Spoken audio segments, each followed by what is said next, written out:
Russia மொத்தம் 150 ட்ரோன்களாலும் உக்ரைனுக்குள்ள AV விட்டுருப்பாங்க ஒரு வேவ்ல. இந்த மேப் லோட் ஆயிருக்கும்.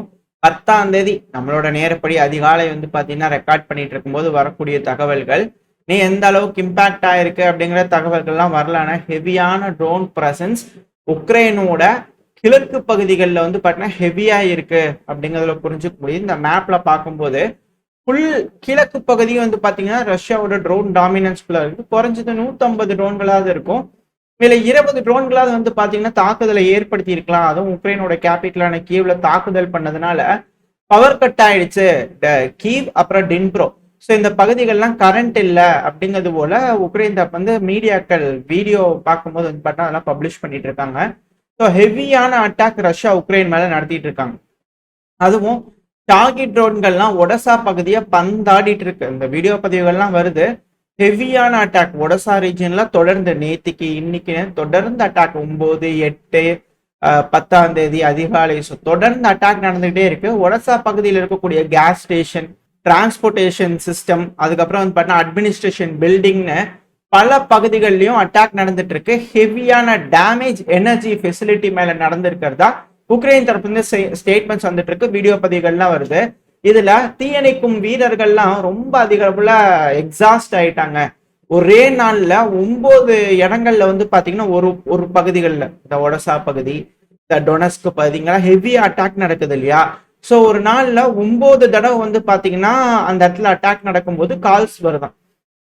9 பகுதிகளில் வந்து இவங்க போய் தீயணைக்கும் வீரர்கள் அணைக்கிறது அப்படிங்கிறது ரொம்ப சிக்கலா இருக்கு அப்படிங்கிறது போல செய்திகளும் வருது பார்க்க முடியுது உக்ரைனோட மீடியாக்கள்ல. இதுல ஹெவியான ட்ரோன்களை பயன்படுத்துறாங்க. இந்த தீயணைக்கும் வீரர்கள் அதிகப்படியான ட்ரோன்களை யூஸ் பண்ணி தீயணைக்கும் வேலைகள்ல பயன்படுத்திட்டு இருக்காங்க. இது வரவேற்கத்தக்க வேண்டிய விஷயம். இதை நம்ம தொடர்ந்து பார்த்துக்கிட்டு இருக்கோம். ஏன் இது போல ட்ரோன்களை யூஸ் பண்றாங்கன்னா அதிகமான ஆயுதங்கள் இருந்திருக்கலாம். இந்த ட்ரோனை உள்ள அனுப்பிச்சாங்கன்னா டிட்டோனேட் ஆனாலும் ட்ரோனோட போச்சு, ஆள் போனாங்கன்னா சிக்கிக்குவாங்க இல்லையா. ஸோ இது போல சிக்கல்னால மேபி ட்ரோன்களை அதிகப்படியா யூஸ் பண்றாங்களா அப்படின்ற கேள்விகள் இருக்கு. ஆனா இதை விட அடுத்தடுத்து பிரேக்கிங் நியூஸ்ங்கிறது ஹெவியா இருக்கு. இப்போ ஆன் ஃபயரா இருக்கிறது பாகிஸ்தான் ஆப்கானிஸ்தானுக்குள்ள தொடர்ந்து ஏர் ஸ்ட்ரைக். ஏர் ஸ்ட்ரைக் பண்ணது வந்து பாத்தீங்கன்னா டிடிபியோட தலைவர் இருப்பாங்க இல்லையா. ஸோ அவங்கள எலிமினேட் பண்றதுக்காக 2 அசாசினேஷன், துல்லியமான அசாசினேஷன் அட்டாக் வந்து பாத்தீங்கன்னா காபூல்ல நடத்தி இருக்கிறாங்க. ஃபர்ஸ்ட் ஒன்னு வந்து பாத்தீங்கன்னா மூவ் ஆயிட்டு இருக்கக்கூடிய டார்கெட் இமேஜஸ் தான் வருது, சில வீடியோஸ் வருது. இது தொடர்ந்து நடந்ததுனால ஃபர்ஸ்ட் அட்டாக்கா செகண்ட் அட்டாக்கான்னு தெரியல. ஏன்னா இப்போ ஃபர்ஸ்ட் அட்டாக் பத்தி பேசிட்டு இருக்கோம். முதல்ல காபூலுக்குள்ள நடந்த தாக்குதல். காபூல்ல ஒரு அட்டாக் வந்து பாத்தீங்கன்னா வண்டியில போயிட்டு இருக்கும்போது தாக்குதல் நடந்திருக்கு. இன்னொரு அட்டாக் வந்து பாத்தீங்கன்னா பில்டிங்ல வந்து பாத்தீங்கன்னா குறி வச்சு அடிச்சிருக்காங்க. மேபி டிடிபியோட அபிஷியல்ஸை குறி வச்சு அடிச்சிருக்கலாமா அப்படின்ற கேள்விகள் இருந்துச்சு. இப்போ அந்த சமயத்தை ஹெவியான கன் ஃபயர்ல வந்து காபூல்ல இருந்திருக்கு. அதாவது இந்த ஏர் டிஃபென்ஸ் சிஸ்டம் மாதிரி ஆன்டி ஏர்கிராஃப்ட் கன்னர்ஸ்லாம் வச்சு இந்த ட்ரோன்கள் விமானங்கள்லாம் சுட்டு வீழ்த்துவாங்க இல்லையா. ஸோ அது போல ஆப்கானிஸ்தான் தரப்பு வந்து ட்ரை பண்ணிக்கிறாங்க. பட் அந்த அளவுக்கு கை கொடுக்கல. அதுக்கான காரணங்கள் இருக்கு. பாகிஸ்தான் ஹெவியான ஏர் ஸ்ட்ரைக் வந்து பாத்தீங்கன்னா அடுத்தடுத்து பண்றதுக்கு ட்ரை பண்ணிக்கிறாங்க. இதுல பாகிஸ்தானோட மீடியாக்கள் வந்து என்ன சொல்றாங்க அப்படின்னா அமெரிக்காவோட சென்ட்ரல் கமாண்ட் இருக்காங்க இல்லையா, அவங்களோட அசிஸ்டன்ட். சென்ட்ரல் கமாண்டுங்கிறது கத்தார்ல ஹெட் குவார்டர்ஸ் வச்சிருக்காங்க அமெரிக்கா. ஸோ அந்த இடத்துல வந்து பாத்தீங்கன்னா சென்ட்ரல் கமாண்டுங்கிறது ஃபுல் மிடில் ஈஸ்டையும் வந்து பாத்தீங்கன்னா கவர் பண்ணும். ஸோ அவங்களோட அசிஸ்டன்ஸோட இப்போ பாகிஸ்தானோட ராணுவ வீரர்கள் செயல்பட்டு இருக்காங்க அப்படிங்கிற சொல்றாங்க. குறிப்பா டிடிபி அபிஷியல்ஸை எலிமினேட் பண்றதுக்கு அப்படிங்கிறது போல. ஆனா தெஹ்ரிக் தாலிபான்களோட சோர்ஸ் இருக்கும் இல்லையா. ஸோ அவங்க தரப்புல என்ன சொல்றாங்கன்னா டிடிபியோட சீஃப் நூர்வால் மசூத் அவர்கள், பேர் கொஞ்சம் கட்டாவில். ஸோ அவரை வந்து டார்கெட் பண்ணி தான் தாக்குதல் பண்ணிக்கிறாங்க. ஆனா அவரு தப்பிச்சுட்டாரு, இந்த தாக்குதல் இருந்து அவருக்கு எந்த சேதமும் இல்லை அப்படிங்கிறது போல செய்திகள் வந்துகிட்டு இருக்கு. இன்கேஸ் உறுதி செய்யப்பட்டுச்சுன்னா அடுத்த பையில பார்க்க ஆரம்பிக்கலாம். அதெல்லாம் பிரேக்கிங் நியூஸ். நைட்டு அதிகாலை ஒரு 3 மணின்னு வச்சுக்கோங்களேன். அந்த டைம் நான் ரெக்கார்ட் பண்ணிட்டு இருக்கேன் நம்மளோட நேரப்படி சொல்றேன். ஹெவியான அட்டாக்ஸ் பண்ண இருதரப்புலையும் பண்றாங்க. அதுக்கப்புறம் இந்த விஷயங்கள்லாம் நடந்ததுக்கு அப்புறமா திருப்பியும் பாகிஸ்தான் தரப்பு வந்து அட்டாக் பண்ண ஆரம்பிச்சிருக்காங்க.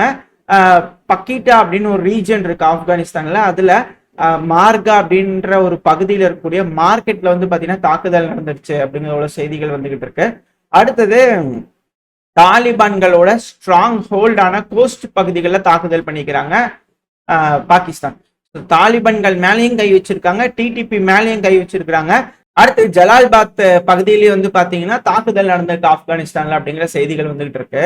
ஒரு நாளைக்கு முன்னாடின்னு நினைக்கிறேன் அமெரிக்காவோட ஸ்டேட் டிபார்ட்மெண்ட் தரப்புல இருந்து அப்ரூவல் பண்ணியிருந்தாங்க $2.5 பில்லியன் அளவுக்கான ஆர்ம்சேல் பாகிஸ்தானோட ஏர்போர்ஸுக்கு கொடுக்குறோம் அப்படிங்கிறது போல 2 நாள் முன்னாடி இப்பதான் நடந்துச்சு.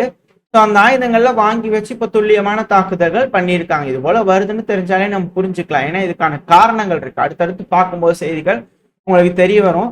இந்த இதுல வந்து பாத்தீங்கன்னா AIM-120D ரக மிசைல்கள், இந்த AIM-120C ரக மிசைல்கள், ஆம்ராம் மிசைல்கள் இதெல்லாம் வந்து பாத்தீங்கன்னா பாகிஸ்தானுக்கு கொடுக்கறதுக்கு அந்த இதுல வந்து பண்ண அப்ரூவல் பண்ணியிருந்தாங்க. பாகிஸ்தானுக்கு பிளாக் F-16C பிளாக் ரக ஃபைட்டர் ஜெட்ஸை வந்து பாத்தீங்கன்னா ஃபைட்டிங் ஃபால்கான்ஸ் ரக ஃபைட்டர் ஜெட்ஸை வந்து பாத்தீங்கன்னா அப்ரூவ் பண்ணியிருந்துருக்காங்க. ஸோ இது போல ஃபைட்டர் ஜெட்ஸ் ஆயுதங்கள் இது எல்லாத்தையும் பாகிஸ்தானுக்கு வாரி வழங்கி இருக்கிறாங்க. சமீபத்துல கூட முனீர் அவர்கள் அப்புறம் பாகிஸ்தான் ஷெரீப் அவர்கள் ட்ரம்ப் அவர்களை பார்த்துட்டு வந்திருந்தாங்க இல்லையா. ஸோ மிகப்பெரிய அளவுல திட்டங்களை போட்டிருக்காங்க. பாகிஸ்தான் மூலியமா ஆப்கானிஸ்தானுக்கு ஒரு pressure, maximum pressure through strength, sorry peace through strength இல்லையா. ஸோ அதுக்கான வேலைகள் பார்த்துட்டு இருக்காங்க அமெரிக்கா. ஏன்னா இந்த ஆப்கானிஸ்தான்ல பாக்ராம் ஏர்பேஸ் வந்து பாத்தீங்கன்னா அமெரிக்காவுக்கு வேணும். ஸோ இந்த ஒரு காரணத்தினால பாகிஸ்தானுக்கு ஆயுதங்கள் கொடுத்து இப்போ இங்க ஒரு போரை இனிஷியேட் பண்றாங்க. அது ஆல்ரெடி இந்த பைடன் அவர்களோட காலகட்டத்தில இருந்தே நம்ம சேனலை தொடர்ந்து பாக்குறவங்களுக்கு தெரியும். பாகிஸ்தானோட மிலிட்டரி பில்டப்ஸ், ஆப்கானிஸ்தானோட மிலிட்டரி பில்டப்ஸ் அந்த பார்டர்ல இருக்கு. ஸோ இந்த இடத்துல வந்து பாத்தீங்கன்னா சண்டைகள் இருக்கலாம் அப்படிங்கிறதெல்லாம் நம்ம பார்த்துட்டு இருந்தோம். ஸோ இப்போ அது சூடு பிடிக்க ஆரம்பிச்சிருக்கு. ஏன்னா மிடில் ஈஸ்ட்ல பிரச்சனைகள் முடிஞ்சிருக்கு இல்லையா. அது மட்டும் இல்லாம இன்னொரு மிகப்பெரிய சர்ச்சை என்னன்னா ரஷ்யாவோட அனௌன்ஸ்மெண்ட் RD-93 ரக இன்ஜின் வந்து பாத்தீங்கன்னா அட்வான்ஸ் பண்ணப்பட்டது. பாகிஸ்தானோட JF-17க்கு கொடுப்பாங்க அப்படிங்கிற செய்திகள் வந்தது. அதுவும் அதிர்வலைகளை ஏற்படுத்தியிருந்தது. அதுவும் குறிப்பா இந்தியாவில். அதுக்கான காரணம் ஏன் பாகிஸ்தானுக்கு இவங்க உதவிகள் செய்யறாங்க. இதுக்கான காரணம் இதுதான். அமெரிக்கா ரொம்ப க்ளோஸா தான் ஆளுமைய ராணுவ ரீதியா பாகிஸ்தானுக்குள்ள கொடுக்கும் போது பாகிஸ்தான்ல வந்து பாத்தீங்கன்னா ஏகப்பட்ட அணிகள், ஏகப்பட்ட குழுக்கள். ஸோ இது போல இருக்கிறதுனால பாகிஸ்தானை முழுமையா வந்து பாத்தீங்கன்னா சீனா கிட்டேயோ இல்ல அமெரிக்கா கிட்டேயோ விடுறது நம்மளுக்கும் ஆபத்து. இது போல ரெண்டாவது ஒரு நாடா, ரஷ்யாங்கிறது ஒரு நாடு, என்னதான் நட்பு நாடா இருந்தாலும் இந்த பிராந்தியத்துல பாகிஸ்தானுக்கு எதிரான ஒரு மனப்பான்மை அப்படிங்கிறது டோட்டல் ஸ்டாண்ட் எடுக்கிறதுங்கிறது இப்போதைக்கு ஒரு சூழ்நிலை அவ்வளவு சரியா இருக்காது. ஏன்னா ரஷ்யா ஒரு போர்ல இருக்காங்க இல்லையா, ஏகப்பட்ட சிக்கல்கள் இருக்கு. பாகிஸ்தான் ஆல்ரெடி உக்ரைனுக்கு ஆயுதங்கள்லாம் கொடுக்குறாங்கன்னு ஏகப்பட்ட விஷயங்கள் இருக்கு. இதெல்லாம் இருக்கிறதுனால geopolitical moves, geopolitical டென்ஷன்ஸ்ல பல பெனிஃபிட்ஸ் இருக்கு, பல நெகட்டிவ்ஸ் இருக்கு. இது போல இன்ஜின்ஸ் ரஷ்யா கொடுக்கறதுனால. ஆனா அது JF-17 அப்படிங்கிறதுனால யோசிக்கலாம். இப்ப எப்படி தேவைப்படக்கூடிய நேரங்கள்ல அந்த விமானங்கள் வேலை செய்யும். இப்ப அமெரிக்காவோட JD வேன்ஸ் அவர்கள் நம்ம நாட்டுக்கு வரும்போது தீவிரவாத தாக்குதல் சண்டை பெருசா இருந்தது. ஸோ எதுவும் கை கொடுக்கல, அழுத்தங்கள் கொடுத்து எதுவும் செய்ய முடியலன்னா ட்ரம்ப் அவர்கள் டாரிஃப் போட்டு பார்க்குறாரு. இது போல அவங்களோட ஆயுதங்கள் இங்க இருக்கும்போது அவங்களோட வேலைகளை செஞ்சு பார்க்கறதுக்காக மட்டும் அது வேலை செய்யும். அது போல சீனாக்கு ஏதோ ஒன்று தேவை அப்படின்னா சீனாவோட ஆயுதம் இங்கிருந்து நம்மளுக்கு எதிராக வேலை செய்யுது அப்படிங்கும் போது ரஷ்யாவோட அனுமதி அப்படிங்கிறது அங்க இருக்கும் இல்லையா. ஸோ இது போல விஷயங்கள்லாம் இங்க இருக்கு. அவங்களுக்கு ஒரு தேவைன்னா அது வேலை செய்யும், இல்லைன்னா வேலை செய்யாது. சும்மா வச்சு பூஜை வேணா காமிச்சுக்கலாம் பாகிஸ்தான் தரப்புனா, அதெல்லாம் யூஸ் பண்ணிக்க முடியாது. ஸோ இது போல சிக்கல் இருக்கு. இப்போ இது போல அமெரிக்காவோட ஆயுதங்களை பயன்படுத்தி, அமெரிக்கா தான் பண்றாங்க, இது எல்லாத்துக்கும் தெரியும். பட் இருந்தாலும் அமெரிக்காவோட ஆயுதங்கள் பயன்படுத்தி பணங்களை வாங்கி இது போல அவங்களோட அசிஸ்டன்ஸோட பாகிஸ்தான் இப்போ ஒரு தாக்குதலை ஆப்கானிஸ்தான் மேல பண்ணியிருக்காங்க. வெயிட் பண்ணி பார்ப்போம் ஆப்கானிஸ்தானோட ரெஸ்பான்ஸ் எந்த மாதிரி இருக்க போகுதுன்னு சொல்லிட்டு. ஏன்னா இது இந்த பிராந்தியத்துல போரை உருவாக்கிடுமா அப்படின்ற கேள்விகள் இருக்கு. ஏன்னா இப்ப மிடில் ஈஸ்டுக்கு வருவோம், அங்க இப்பதான் போர் முடிஞ்சிருக்கு. இந்த காசா இஸ்ரேல் பிரச்சனை இப்பதான் முடிவடைஞ்சிருக்கு.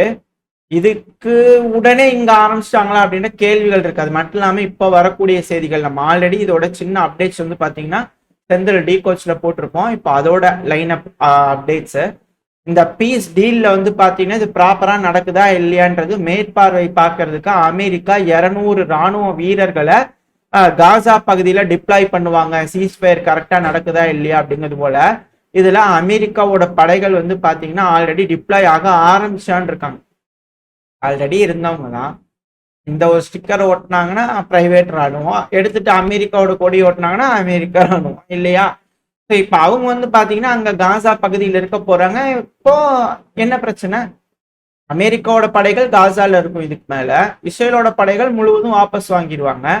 அப்புறம் என்ன, படைகள் இருக்கிறது தானே, நாங்க பிரச்சனை வராம இருக்கிறதுக்காக நாங்க அங்க பாக்குறோம் அப்படிங்கிறது போல நிலையா நிரந்தரமா இருந்துருவாங்களா அப்படிங்கிற போல கேள்விகள் இருக்கு. வெயிட் பண்ணி தான் பார்க்கணும் என்ன மாதிரியான ஒப்பந்தங்கள் கையெழுத்து ஆயிருக்கு அப்படிங்கிறது தெரியாது.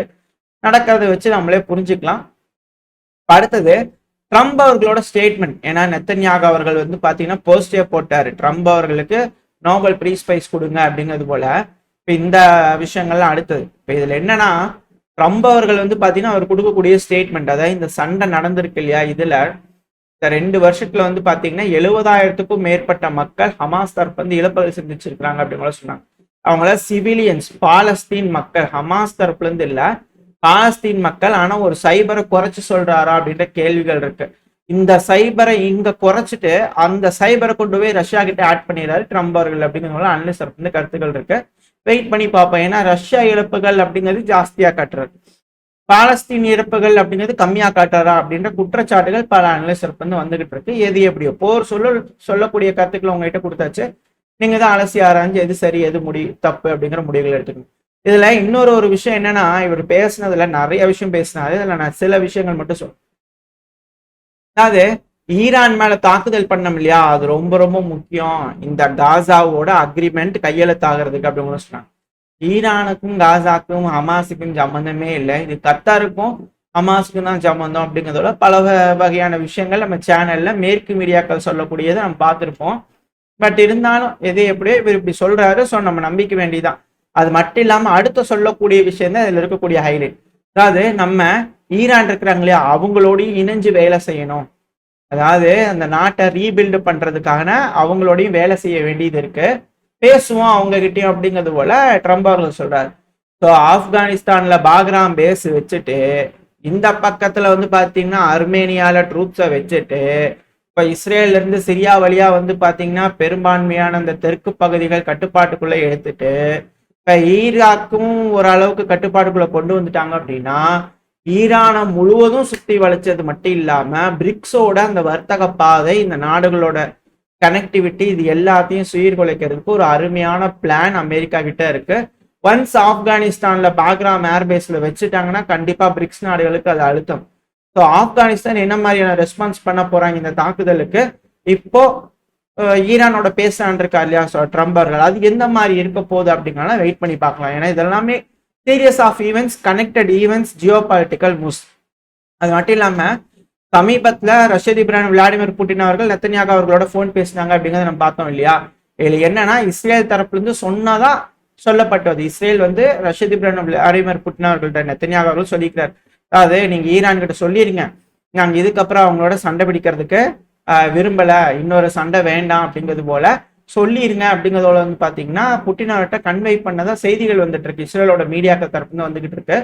ஸோ டைரக்டா இஸ்ரேல் வெர்சஸ் ஈரான்ங்கிறது வராது. ஏன்னா இஸ்ரேலுங்கிற ஒரு நாடு இருந்துச்சுங்களா அப்படிங்கிற அளவுக்கான நேரம் உண்டாயிரும். ஏன்னா அந்த அளவுக்கான மிசைல்ஸ் அங்க வருது.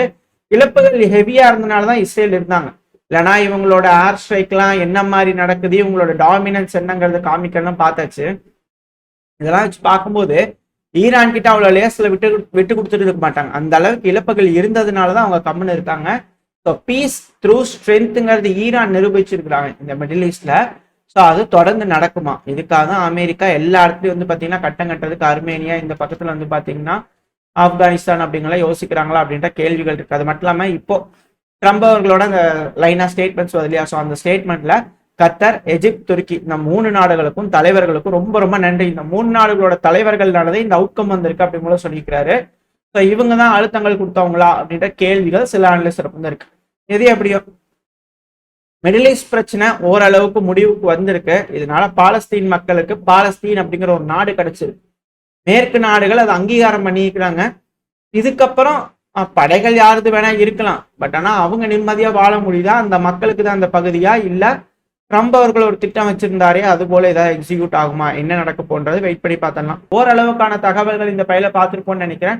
இதோட இந்த பதிவு நான் முடிச்சுக்கலாம். இந்த பதிவு எப்படின்னு உங்களுக்கு பிடிச்சிருக்கா, பிடிச்சுனா லைக் பண்ணிட்டு உங்க ஃப்ரெண்ட்ஸ் அண்ட் ஃபேமிலியோட ஷேர் பண்ணிக்கோங்க. அது கூட மறக்காம நம்ம சேனல் சப்ஸ்கிரைப் பண்ணலாம், மறக்காம சப்ஸ்கிரைப் பண்ணிக்கோங்க.